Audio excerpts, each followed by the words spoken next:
무더운 여름 날씨에도 여러분의 삶 가운데 은혜와 평강이 넘치시기를 축원합니다.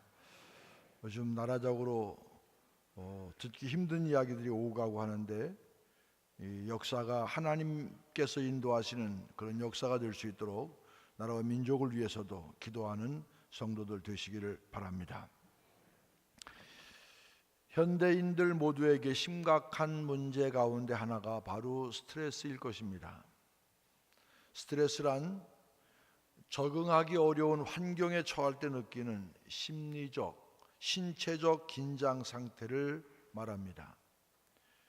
문제는 그런 상태가 지속되면 심장병, 위궤양, 고혈압 같은 신체 질환과 불면증, 노이로제, 우울증 등의 심리적 부작용이 나타난다는 점입니다.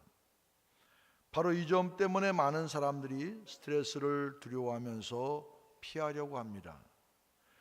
그러나 스트레스로부터 자유로울 수 있는 현대인은 단 한 사람도 없을 것입니다.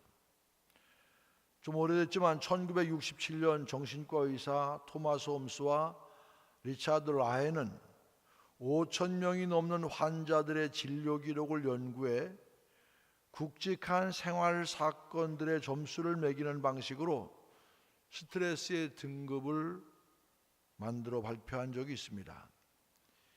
그 발표에 따르면 인간이 겪는 가운데 가장 스트레스의 강도가 높은 것은 첫째가 배우자의 죽음이었습니다. 그 다음이 이혼이었고, 그 다음이 별거, 그리고 감옥의 수감, 이런 순서였습니다. 특이하게도 장기 휴가나 취미 생활의 변화, 개인적인 성공에서도 스트레스를 받는다고 진단했습니다. 그리고 이 스트레스 점수가 높을수록 병에 대한 저항력이 떨어지고 질병에 걸릴 확률이 높다고 이야기했습니다. 그러나 홈스와 라해 박사는 말하기를 점수는 점수일 뿐 지금까지 자신이 어떻게 살아왔고 그 문제를 어떻게 극복하느냐가 무엇보다도 중요하다, 그렇게 말합니다. 점수가 높게 나왔다고 해서 생활이 반드시 힘들어지는 것은 아니라는 것입니다. 숫자는 이렇게 나왔지만 사람에 따라서 스트레스의 강도가 달라질 수 있다, 이런 얘기입니다. 그러면 어떻게 해야 삶의 스트레스를 효과적으로 이겨낼 수 있을까요? 현대인들은 받은 스트레스를 해결하기 위해서 헬스장을 찾고 자전거도 타고 등산도 합니다. 어떤 사람들은 여행을 통한 새로운 경험으로 스트레스를 해소하기도 합니다. 또 어떤 사람들은 마사지를 받기도 하고 요가를 하는 사람들도 있습니다. 모두가 나름 의미 있는 방법이라고 생각합니다. 하지만 정말 그렇게 하면 삶의 위기 가운데 있을 때 잘 이겨낼 수 있는 것일까요? 분명 그런 방법들은 한계가 있다고 생각합니다. 소소하게 받은 스트레스라면 그런 방법으로도 해결할 수 있겠지만 인간의 힘으로 어찌해 볼 수 없는 위기 가운데 있을 때 세상의 해결책이란 참으로 무기력할 수 있습니다. 오늘 본문에는 극심한 위기에 처한 이들이 등장합니다. 하지만 그들은 결국 신앙을 통해서 그 위기를 잘 이겨낼 수가 있었습니다. 오늘 말씀을 통해서 이 말씀을 듣는 우리 모두가 어떻게 삶의 위기를 이겨낼 수 있는지를 깨닫고 정리하는 은혜의 시간 되기를 주님의 이름으로 축원합니다. 인생의 위기 가운데 있을 때 먼저 기도하고 찬송하십시오. 바울이 네아폴리를 거쳐 빌립보에 있을 때였습니다. 바울 일행이 기도처로 가는 도중에 점치는 귀신 들린 여종을 만나게 되죠. 그 귀신 들린 여종은 바울 일행을 쫓아다녔습니다. 하지만 여종은 그냥 따라다닌 것이 아니라 17절에 나온 것처럼 이 사람들은 지극히 높은 하나님의 종으로서 구원의 길을 너희에게 전하는 자라고 외치며 쫓아다녔습니다. 그것도 하루 이틀 그런 것이 아니라 여러 날 외치고 다녔습니다. 왜 그랬을까요? 미루어 짐작하기는 이 여종도, 귀신 들린 여종도 구원의 길을 자신에게 허락해달라고 그렇게 외치며 따라다닌 것이 아닌가, 그렇게 추측이 됩니다. 더 이상 귀신의 의지와 뜻에 따라 살고 싶지 않았던 것입니다.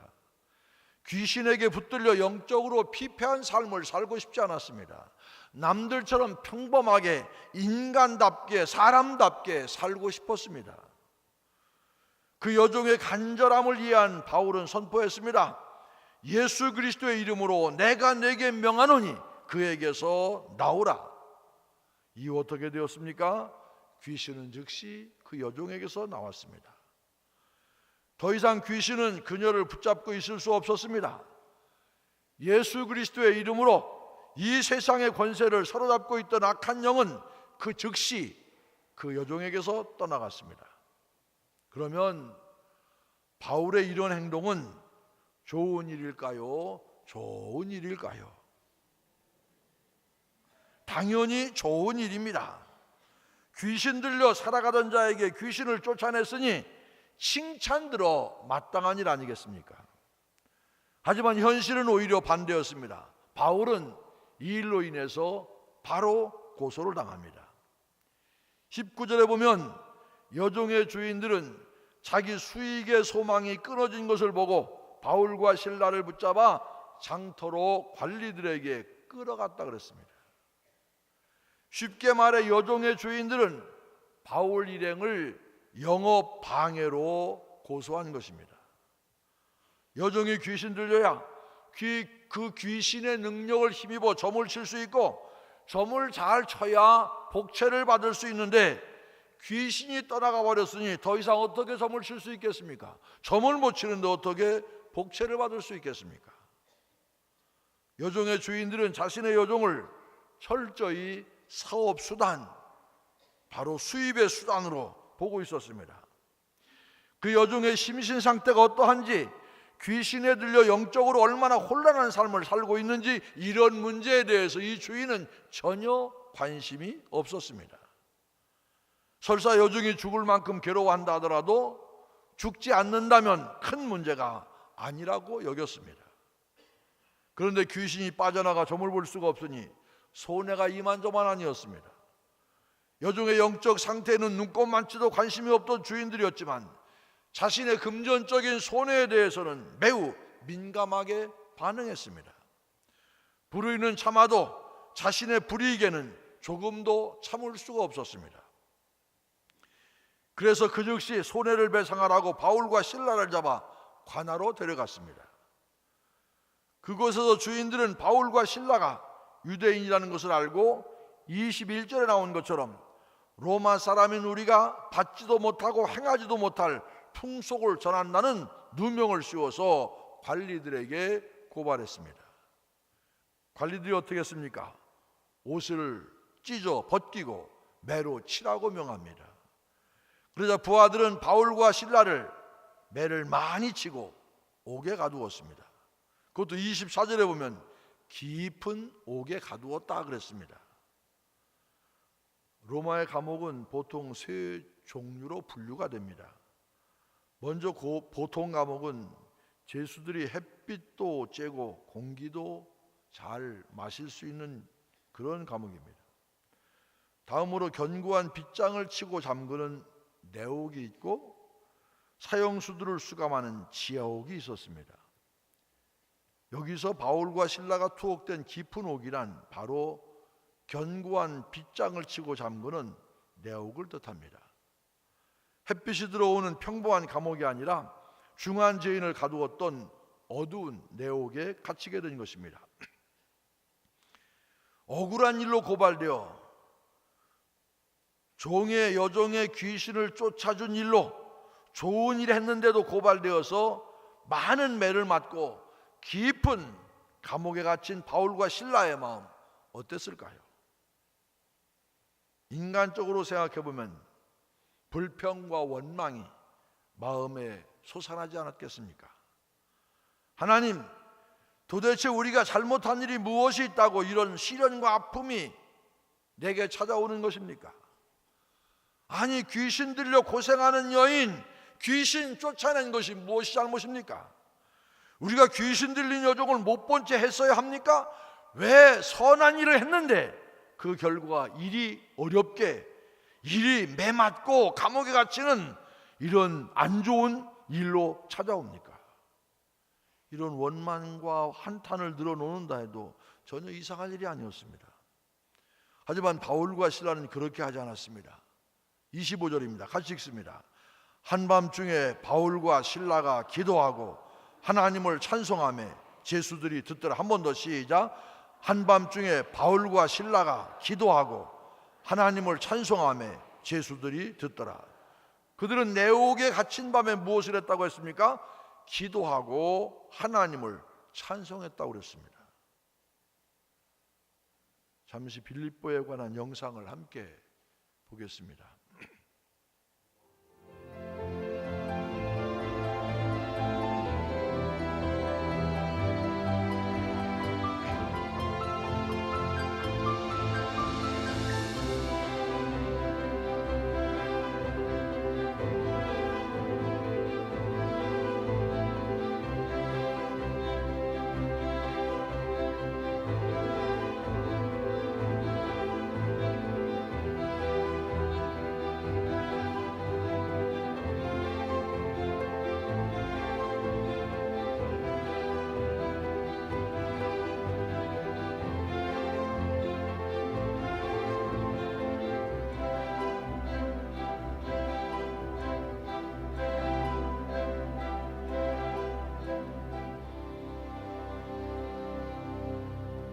바울과 실라가 이 빌립보에서 만났던 사건 가운데 하나가 바로 귀신 들린 여종을 통해서 점치던 그 주인이, 귀신 들린 여종이 귀신이 쫓겨나가자 바울과 실라를 고소해서 감옥에 갇히게 됩니다.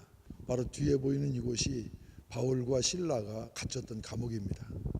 어떤 상황 가운데서도 굴하지 않고 이곳에 갇혀서도 바울과 실라가 찬송 부르고 기도할 때에 옥문이 열렸다는 바로 성경의 그 장소가 바로 뒤에 보이는 이곳입니다.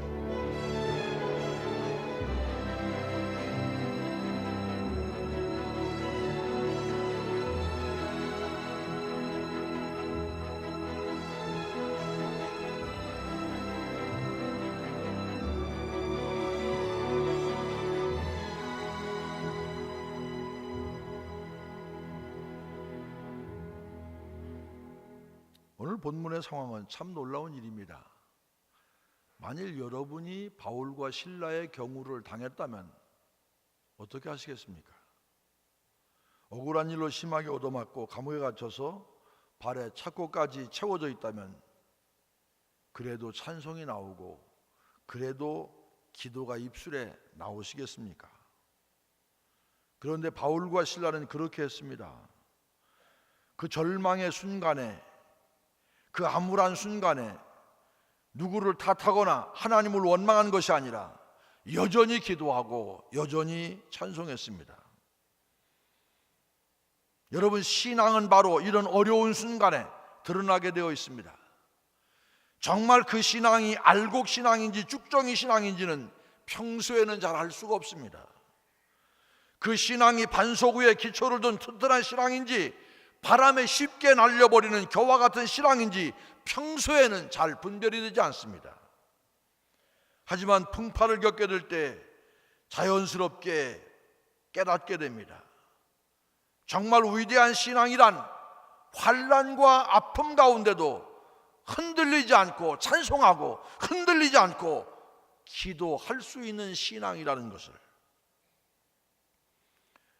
그런 의미에서 우리 교회 성도들은 참으로 알곡과 같은 신앙의 모습을 보여주었습니다. 우리는 교회가 겪을 수 있는 가장 최악의 상황을 겪지 않았습니까? 도대체 어떻게 하나님의 성전에 원인도 알 수 없는 불이 날 수가 있습니까? 말도 안 되는 일이라 그렇게 할 수 있습니다. 그렇게 말할 수 있습니다. 그런데 그 일이 실제로 벌어졌습니다. 누구도 원하지 않았지만 예배당은 모두 새까맣게 전소되었습니다. 하지만 이때 우리 교회 성도님들이 보여준 모습이 어떠했습니까? 누구를 원망하고 비난하는 모습이 아니었습니다. 누구 때문에 불이 난 것 같다고 함부로 추측하며 헐뜯지 않았습니다. 그런 의미에서 화재 이후에 우리가 했던 가장 잘했던 일 중에 하나가 소방서를 찾아가서 감사의 표시를 했던 일입니다. 사실 우리로서는 소방서 측에 서운한 감정이 없었던 것 아닙니다.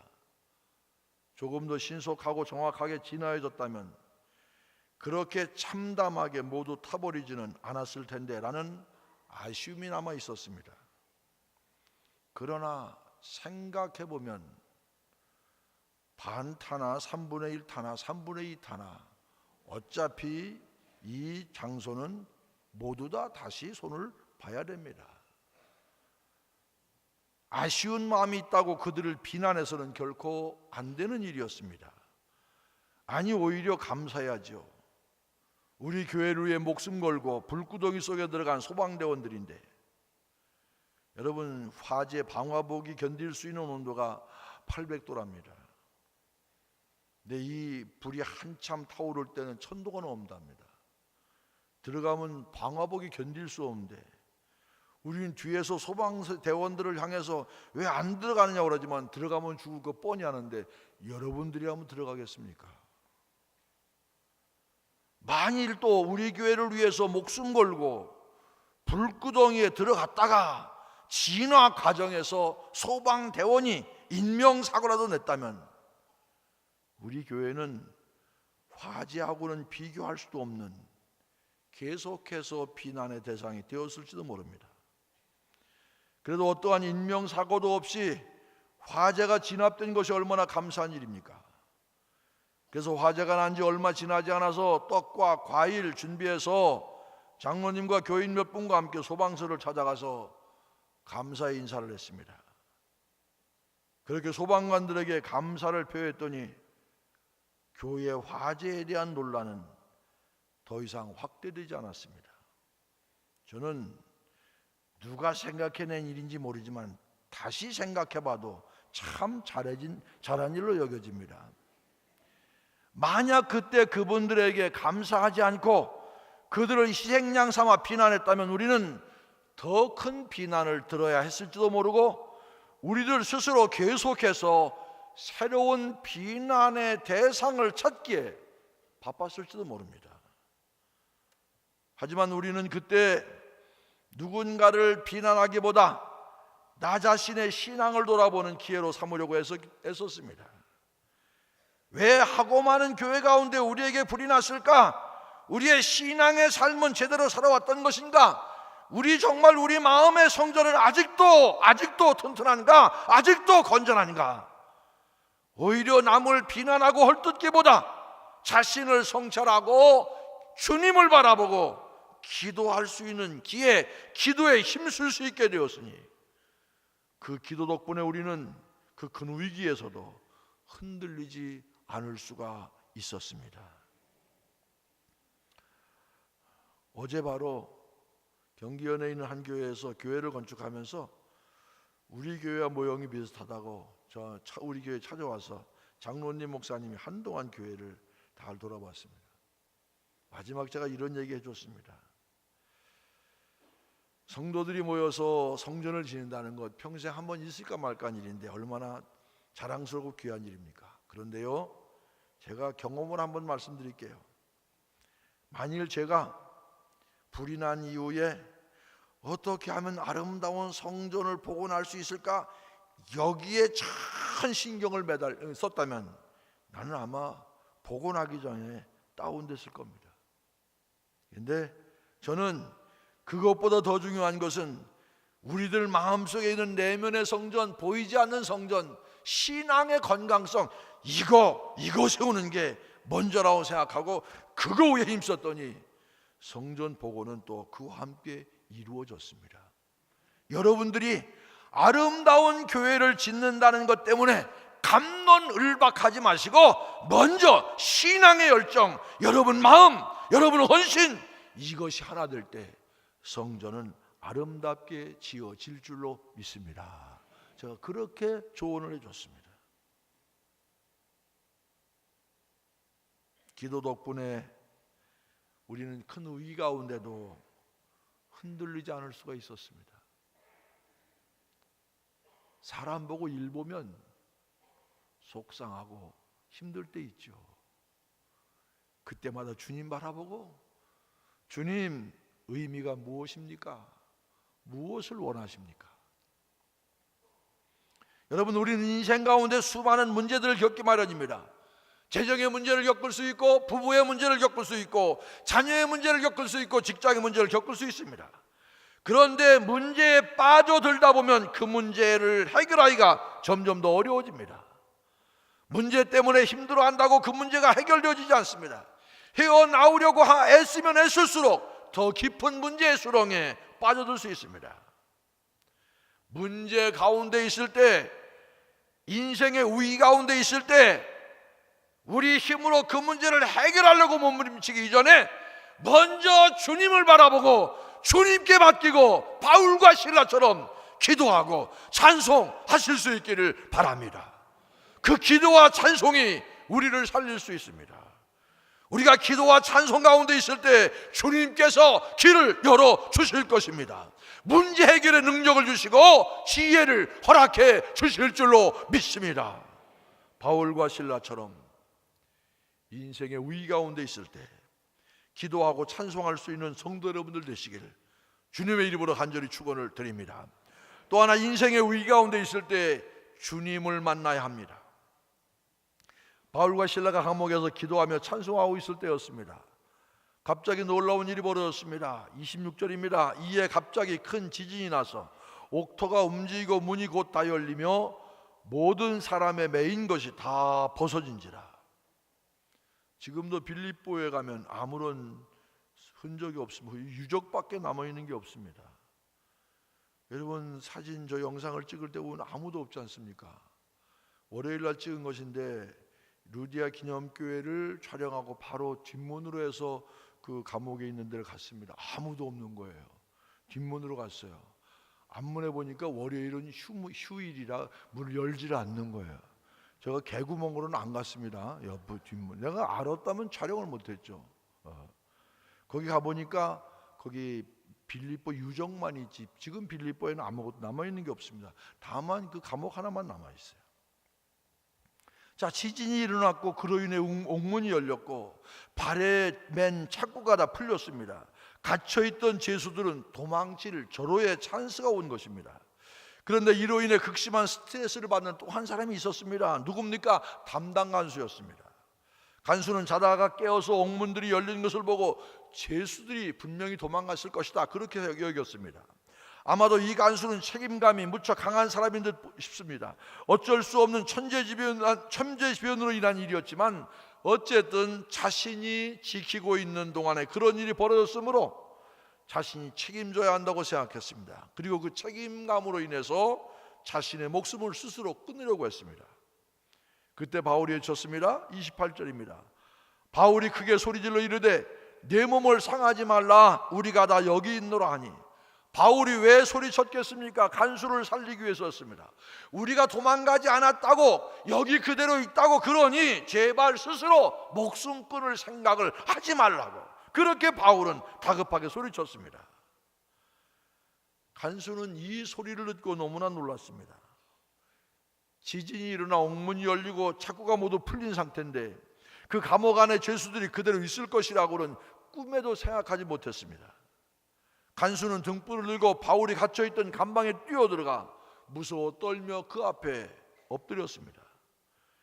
도대체 무슨 일인지, 어떻게 지진이 일어났고 왜 이들은 그 상황 가운데서도 탈옥하지 않았는지, 간수인 자신이 목숨을 끊으려 할 때 왜 오히려 자신을 말렸는지 어느 것 하나 이해되지가 않았습니다.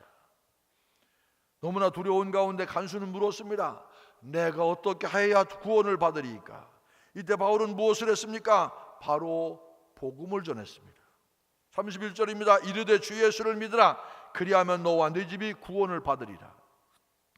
바울은 지체하지 않았습니다. 망설이지도 않았습니다. 단도직입적으로 바로 그 자리에서 예수 그리스도를 전하고 그를 믿으면 구원 받을 것이라 이야기했습니다.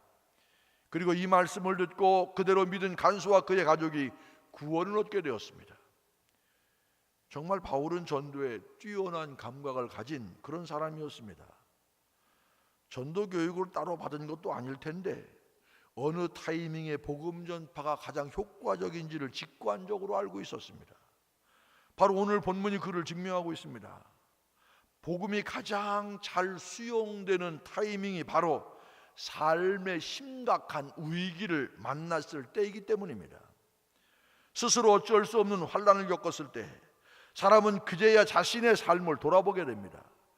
자신만만하던 삶에 어려움이 생기면 그 순간 자신이 얼마나 연약하고 얼마나 무력한 사람이었는지를 알게 됩니다. 삶의 위기 가운데 자신이 무기력함을 철저히 깨닫고 납니다. 그동안 쌓아왔던 경험이 얼마나 부질없는지, 그동안 배웠던 지식이 얼마나 부족한 것이었는지, 그동안 맺어온 인맥이 얼마나 허망한 것인지 그 순간 깨닫게 됩니다. 이럴 때 필요한 것이 무엇이겠습니까? 바로 초월의 하나님입니다. 복음이 필요합니다. 복음이 무엇입니까? 내 삶의 주인은 내가 아니라 하나님이며 하나님만이 연약한 내 인생을 구원하실 수 있는 분이라는 것입니다. 위기 가운데 있는 이들에게 이 복음을 전하며 우리의 삶을 주관하는 것은 우리가 아니라 하나님이심을 알려주어야 합니다. 하나님만이 모든 문제의 해결이심을 전해야 합니다. 그러면 평소에는 그렇게 완고하던 사람도 인생의 위기를 만나게 되면 자신의 연약함, 내가 할 수 있는 일이 아무것도 없다는 사실을 인정하게 되었을 때 바로 복음, 그 타이밍이 복음을 받아들이는 순간입니다. 이태원 감리교회 김성일 장로님이 있습니다. 소설가로 잘 알려진 분입니다. 예전에 우리 교회가 옥천동에 자리하고 있을 때 간증하러 저에게 온 적도 있습니다. 원래 이분은 모태신앙이었는데 중학생 시절부터 교회와 점점 멀어지게 됐습니다. 감수성이 풍부한 문학도로서 학창시절에 역사와 철학, 소설책에 빠져 살았지만 제대로 된 작품을 쓰려면 이공계 전문 지식을 쌓아야 한다는 다소 엉뚱한 생각으로 서울대 기계공학과에 진학했습니다.